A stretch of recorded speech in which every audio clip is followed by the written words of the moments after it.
So Bernie spoke to Ezra Klein of the New York Times. I want to show you this part. This is fascinating to me. He's talking about how the Republican Party changed. So Ezra asks, do you think a byproduct of how the Republican Party has changed is that it puts less emphasis on economic issues than it used to? I was struck by how much more energized Republicans were the week that the American Rescue Plan passed by the debate over Dr. Seuss books than by this $1.9 billion spending bill. Bernie replies, look, the energy in the Republican Party has nothing to do with tax breaks to the rich. Republicans are not going into the streets, the Trump Republicans saying, we need more tax breaks for the rich. We need more deregulation. We need to end the Affordable Care Act and throw 30 million people off their health care. That's not what they're talking about. What Trump understood is we are living in a very rapidly changing world, and there are many people, most often older white males, but not exclusively, who feel that they're losing control of the world that they used to dominate. And somebody like Donald Trump says, we are going to preserve the old way of life where older white males dominated American society. We're not going to let them take that away from us. This is where their energy is. Now, he's flirting with the right answer, but I actually think ultimately he doesn't get the right answer. I think Ezra's question is brilliant because he's saying, well, hold on now. Why are conservatives obsessed with Dr. Seuss the same week the American Rescue Plan passes? Here's the answer. They don't have a substantive policy rebuttal to the American Rescue Plan. All they got is the deficit. The deficit's bad. Really? Because you guys just passed 2 COVID rescue plans under Trump that massively added to the debt and the deficit, and you didn't say anything about that. In fact, you guys voted for it. So all of a sudden, you flipped on a dime, and you're pretending to care about the debt and the deficit you didn't 4.5 minutes ago. So now, it's too quickly of an about face for some of them, so they don't know what to do. So what do? They default to culture war stuff. Guys, that's all the Republican Party has, is the culture war stuff. You want to know why? Because effectively, they are serving the oligarchs and the plutocrats and the billionaires and the corporations. What's the biggest piece of legislation passed in the Trump era? The 2017 tax cut bill that they did through reconciliation. 83% of the benefits of that bill went to the top 1%. 83%. So in other words, Donald Trump was just like George W. Bush, was just like Ronald Reagan. His whole existence is to serve the oligarchs and the plutocrats and the wealthy and the billionaires and the corporations. That's his whole point. Now, that ain't popular, son.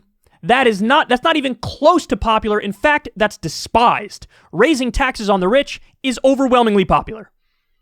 So, they know they can't win that argument.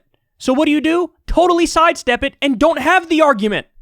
Work in the shadows for your big pieces of legislation that serve power, but then act like I'm on the side of the people because I'm culturally going to argue for them. Isn't it ridiculous that they would do this with Dr. Seuss books? Dr. Seuss, an American hero. Why would anybody do this? This is ridiculous. Everybody, cancel culture. Isn't cancel culture so bad? Cancel culture so bad. Isn't it so bad? Oh, it's totally so bad. This is all they have, man. Pepe Le Pew. Now the woke mob is coming for Pepe Le Pew? It's a cartoon. What are you doing? What a waste of time. How ridiculous is this? This is an old cartoon, and this is what we're talking about? This is what we're... If you only focus on the cultural stuff, you dupe people into thinking, hey, I kind of agree with that point you're making culturally, so I guess you must be fighting for me other ways, like economically. But they're not.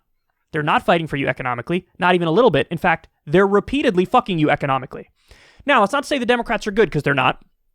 The Democrats left out the $15 minimum wage from the relief package when they ran on it, and it's a 67% issue to raise it to $15 an hour. They left out the $2,000 checks that they said they were going to do. They made a Weasley point of like, well, we said $2,000, but they already passed $600, so now we're going to add $1,400 to the $600. But that Weasley, incredibly Weasley, so they backed off of a big thing. They're not fighting on the things that really matter. I get it. They could have gone a lot further. They didn't. But having said that, there is no substantive policy criticism to the American Rescue Plan from the Republicans. They're not saying you should have done $15 minimum wage. They all voted against the minimum wage increase. They're not saying you should have done $2,000 checks. They're saying, oh my God, this is really popular. Over 70%, by the way, the American Rescue Plan was. This is really popular. We have no policy criticism. We're not going to give people anything. So just relate to them culturally. And that's what they're doing. It's the same trick. This is Thomas Frank's What's the Matter with Kansas? It's the same thing. Oh my God. It's the same thing where they used to argue, I'm with you on abortion, so vote for me. And then they would, again, vote for tax cuts for the wealthy, do nothing on abortion. I'm with you on abortion. I'm with you on religion. I'm with you on gay people. So use cultural stuff and social stuff to dupe people into thinking you support them economically when really you're their enemy economically. And listen, unfortunately, so the Republicans do this. That's a dirty trick is what it is. It's dirty. It's dirty. But unfortunately, the Democrats don't do a good job of reframing the conversation. Because the real thing to do is to say, I can give you my opinion on whatever the culture war stuff is of the day. Here's my opinion. But it's irrelevant. It's irrelevant at the end of the day. Put it aside. Put it aside. Put it aside. What are the real problems in this country? We have a pandemic. We have what is effectively an economic depression. We have endless wars. We have a crumbling infrastructure. We have low wages. I'm going to fix all those things. I'm going to end the endless wars. I'm going to reinvest here. I'm going to rebuild our infrastructure. I'm going to cut you a check. I'm going to get you higher wages. I'm going to get you health care. So even if you don't agree with me on the cultural stuff, by the way, I'll make a good case. I think you probably will agree with me. But even if you don't agree with me on the culture stuff, it's fine. Because these are the things that it's really in the purview of government to do. Do what? Is it in the purview of the government to give us their opinion on Dr. fucking Seuss? That has nothing to do with the government.